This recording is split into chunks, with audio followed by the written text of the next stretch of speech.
Welcome to Walk It Off. I am your host, Riley Anslinger, and today I will be introducing you to the broad scope of inequality in women's sports and their ability to persevere.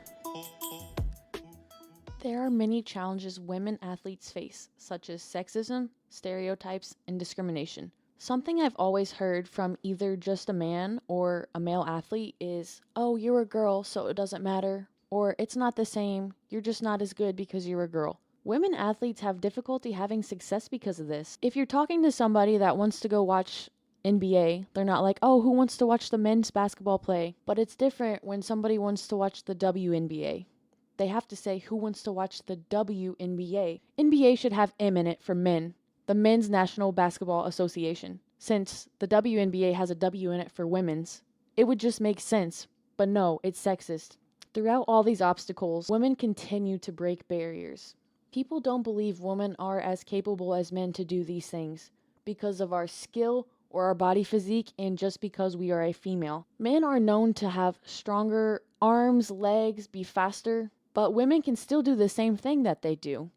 Our bodies are just different. I mean, that's how we are made. That's how God made us.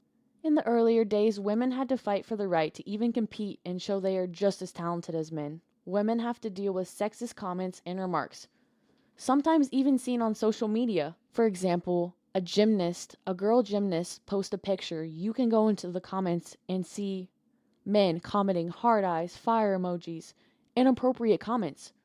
Men need to figure out and learn how to control themselves when it comes to this. We're just female athletes trying to post and show off how we love our sport and how we're thriving and how we're just as good. We want to prove ourselves.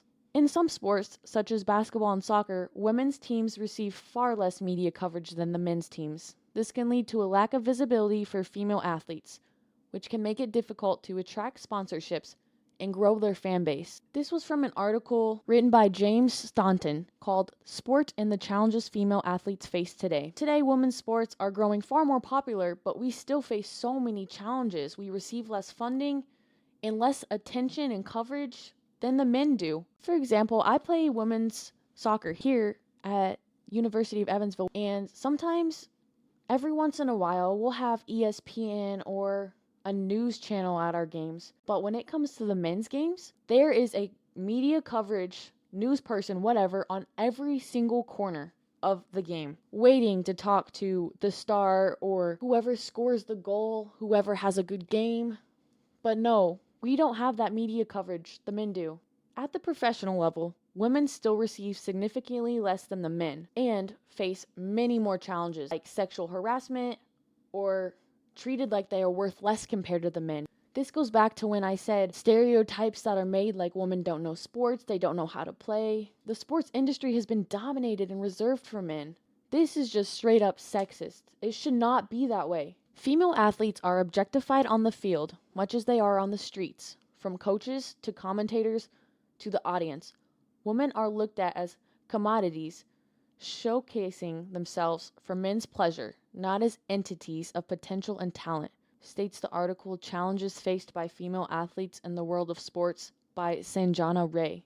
This quote just explains itself. Men need to figure out how to control themselves. We are just women athletes trying to pursue our dream of playing a sport, whether it's soccer, basketball, whatever sport that makes us happy, that we've loved and had that passion for. We want to show it off by posting on Instagram, Facebook, whatever social media. But sometimes it's hard, especially for the famous people like Olivia Dunn. She always posts herself on Instagram doing her sport, which is gymnastics, and she always gets these inappropriate and comments from guys. Like, it should not be that way. You should learn how to control yourself, because us women, we don't comment that on men's posts. We look at it and we're like, oh, okay, cool. Like, we look up to you guys as idols. Like, you should do the same. You should look up to us. We can learn from each other. Another example of this I've seen in my personal life is when it comes to volleyball players and their spandex. I was in high school and I was at a volleyball game. I was sitting around a few other guys and they were whispering to each other, and right off the top of my head, I already knew what they were talking about. They were talking about how a girl looked good in her spandex. I think one of these days we are going to have to change what volleyball players wear Not because of the volleyball players, but because of what the people say. It makes them feel uncomfortable. They're just here to show you how good they are at their sport. They're not here to be a model and show off. They don't want to be discriminated against like that. They just want to play. But they have to worry about that all the time, whether that's in person or on social media. According to the article, The Great Divide, it was reported that there are 31% of men partaking in sports compared to 20% women. I just think women don't want to do sports anymore because of how we're discriminated against. We don't want to be told that we're just not as good because we're a female. We do the same thing. We're just a different sex. In Britain, half of men tune in to watch professional men's sports, which is 56%, while the numbers plummet by more than half when it comes to women's sports, 23%. The same pattern is observed among women, where just over a tenth watch women's sports, 15%, while more than a third watched professional men's sports, 31%. The situation is comparable in the United States, states Canary Shaw in the article The Great Divide, exploring the gender gap in sports viewership. I don't get why, if people like to watch sports, why they only like to watch the men. Like, the women are just as good. We do the same thing. This portion of our podcast is brought to you by Insert Your Name or Company Here.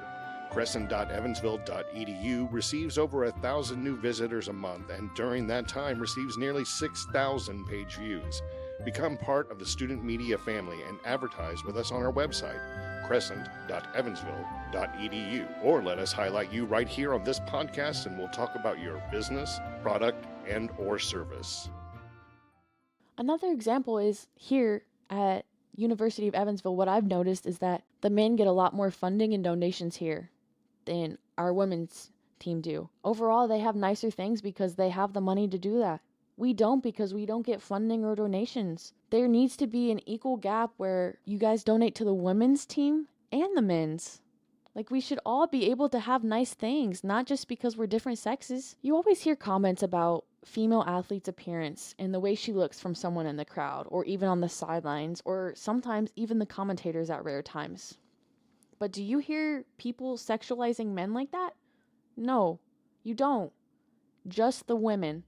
And you should be able to, like I've said before, control yourself and just watch and enjoy the game and watch the amazing women playing their sports. There are many advancements being made, but yet we still have yet to give equal pay. I'm not sure if you guys saw this, but there was this commercial for the Women's World Cup from Time, and it was where they showed female professional athletes in soccer playing and showing all the amazing goals they scored and all the amazing things they did. But at the beginning of the commercial, they looked like men. So when you first started watching it, you're like, oh, these men are good.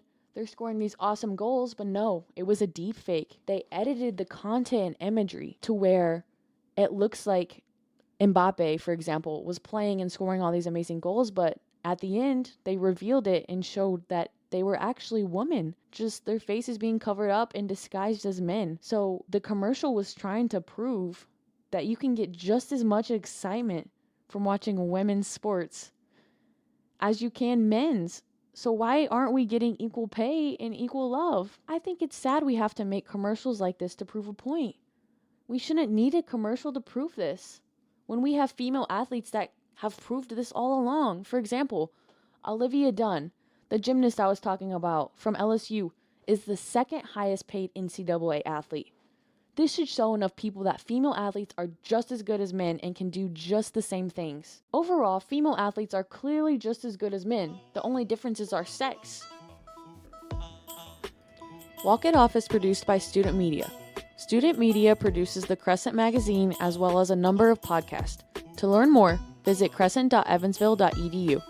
Tune in for my next episode where I will be taking a deep dive into Title IX and the inequalities women athletes have to face.